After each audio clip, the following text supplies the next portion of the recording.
If you bought art from Miami Fine Art Gallery and Leslie Roberts, you might want to listen to this. Since last year, I had been looking into Leslie Roberts and Miami Fine Art Gallery.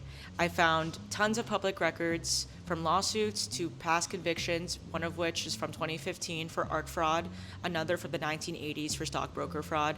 And I also found many inconsistencies during interviews about where he talks about his upbringing, his education, and his professional training. But things got a little crazier when last week we received word that the FBI was raiding his gallery, Miami Fine Art Gallery. During the course of my own investigation, before the FBI raid, I actually spoke to a former FBI agent who provided me a little bit of insight about their investigation back in 2015 into a previous art fraud scheme involving Leslie Roberts. I sat down with him and we spoke for a few hours. I got insight about what goes on in these kind of schemes and what they recovered, how the scheme went down, and also even after the fact, we talked about the FBI agent's encounters with Roberts at an art fair following his conviction. A few different interviews, he has said he grew up in New York City. He actually grew up in Miami-Dade County.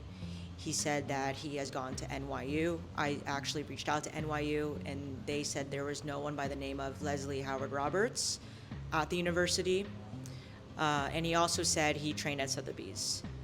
The timeline doesn't appear to match up, considering, as I said, he grew up in Miami-Dade County. He was a dropout of University of Miami, and then eventually in his 20s, he was convicted of defrauding his great uncle while managing his stock portfolio. In the day after the FBI raid, prosecutors announced they had indicted Roberts on charges of wire fraud and money laundering in regards to an alleged Andy Warhol scheme.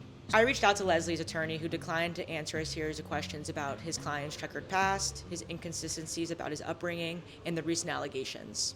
If you want some more info about who this man is, this gallery, and his checkered past, I've written 3 stories about it that have deep dives about who he was, and you can check out all those stories on Miami New Times.